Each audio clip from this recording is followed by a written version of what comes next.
America ने Iran की अर्थव्यवस्था पर शिकंजा कसना तेज कर दिया है और ईरान के साथ कारोबार करने वाले देशों को भी चेतावनी दी है। इससे मार्केट पर ऐसा दबाव बना कि सेंसेक्स और निफ्टी 50 ने पूरी बढ़त दबा दी और दिन के आखिरी में लाल बंद हुआ। हालांकि ब्रॉडर लेवल पर मिला जुला रुझान दिखा और स्मॉल कैप में शानदार रौनक रही। निफ्टी मिड कैप 100 आज 0.10% कमजोर हुआ तो निफ्टी स्मॉल कैप में 0.81% की मजबूती आई। सेक्टर वाइज मार्केट को आज प्राइवेट बैंकों और मेटल सेक्टर ने काफी संभालने की कोशिश की, जिनके निफ्टी इंडेक्स में 1% से अधिक की तेजी आई। हालांकि आईटी सेक्टर में बिकवाली की आंधी भारी पड़ गई और एफएमसीजी और ऑटो सेक्टर ने इसमें साथ दिया। निफ्टी आईटी आज करीब 1.5% तो निफ्टी एफएमसीजी करीब 1% और निफ्टी ऑटो आधे फीसदी से अधिक कमजोर हुआ। इस माहौल में आज बीएसई पर लिस्टेड कंपनी का मार्केट कैप 83,000 करोड़ से अधिक गिर गया। अब इक्विटी बेंचमार्क इंडेक्सेस की बात करें तो आज 26 अगस्त को सेंसेक्स 183.15 पॉइंट्स यानी 0.24% की गिरावट के साथ 77,472.94 और निफ्टी 50 भी 126.80 पॉइंट्स यानी 0.52% की फिसलन के साथ 24,207.75 पर बंद हुआ। इंट्राडे में सेंसेक्स 330.75 पॉइंट्स चढ़कर 77,986.84 तक पहुंचा था, जिससे ये फिर 513.90 पॉइंट्स गिरकर 77,472.94 तक आ गया। तो दूसरी तरफ निफ्टी भी 44.05 पॉइंट्स उछलकर 24,378.60 तक पहुंचा था, जिससे ये 170.85 पॉइंट्स टूटकर 24,207.75 तक आ गया और इन्हीं पर बंद हुआ। एक कारोबारी दिन पहले यानी 25 अगस्त 2026 को बीएसई पर लिस्टेड सभी शेयरों का कुल मार्केट कैप 4,94,64,658.58 करोड़ था। आज यानी 26 अगस्त 2026 को ये घटकर 4,93,81,518.40 करोड़ पर आ गया।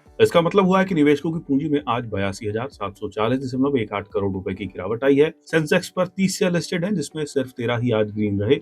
इनके आखिरी में आज कोटक बैंक, अल्ट्राटेक सीमेंट और एक्सिस बैंक सबसे अधिक बढ़त के साथ बंद हुए, तो दूसरी तरफ इन्फोसिस, एयरटेल और एल&टी में सबसे अधिक गिरावट रही। 27 अगस्त को कैसी रह सकती है बाजार की चाल? जियोजीत इन्वेस्टमेंट्स के रिसर्च हेड विनोद नायर ने कहा कि घरेलू बाजार में शुरुआती बढ़त खत्म हो गई और बाजार मामूली गिरावट के साथ बंद हुआ, क्योंकि अलग अलग सेक्टर में उतार चढ़ाव का असर बेंचमार्क पर दिखा। ईरान पर अमेरिकी प्रतिबंधों में ढील, घरेलू बॉन्ड यील्ड में कमी और बैंकिंग शेयरों में तेजी से महंगाई की चिंताएं कम हुई, जबकि बेहतर कमाई की उम्मीद से मेटल शेयरों में बढ़त दिखी। हालांकि इन फायदों पर आईटी शेयरों में कमजोरी का असर पड़ा, क्योंकि अमेरिका ने इमिग्रेशन पर सख्ती के बीच वीजा अपॉइंटमेंट रोक दिए हैं, जिससे मार्जिन पर दबाव की चिंताएं फिर से बढ़ गई। नायर ने कहा, निवेशक अब ब्याज दरों की चाल के बारे में बेहतर जानकारी के लिए यूएस कोर पीसीई डेटा का इंतजार कर रहे हैं। अगर कोर रीडिंग कंट्रोल में रहती है तो इससे पता चलेगा कि हाल ही में एनर्जी की वजह से महंगाई में जो उछाल आया है वह कुछ समय के लिए ही है। इससे ब्याज को लेकर चिंताएं कम होंगी और उभरते बाजारों में निवेश बढ़ेगा। एलकेपी सिक्योरिटीज के सीनियर टेक्निकल एनालिस्ट रूपक दे ने कहा है कि निफ्टी ने डेली टाइम फ्रेम पर डार्क क्लाउड कवर पैटर्न बनाया है, जिससे आने वाले दिनों में गिरावट की संभावनाएं बढ़ गई हैं। हालांकि बड़ा ट्रेंड अभी भी पॉजिटिव है, क्योंकि इंडेक्स एक बढ़ते हुए चैनल के अंदर ट्रेड कर रहा है। आज इंडेक्स को 50 ईएमए के ठीक ऊपर सपोर्ट मिला। कुल मिलाकर रेंज बाउंड ट्रेडिंग जारी है और ऊंचे लेवल पर सेलर सामने आ रहे हैं। आरएसआई एक बार फिर बेरिश क्रॉसओवर में आ गया है। 24,130 के नीचे जाने पर बड़ी गिरावट आ सकती है, जिससे निफ्टी 23,900 और 23,700 के लेवल तक गिर सकता है। ऊपरी स्तर पर 24,350 पर मजबूत रेजिस्टेंस है। केवल 24,350 के ऊपर लगातार बने रहने से ही मौजूदा नजरिया बदल सकता है।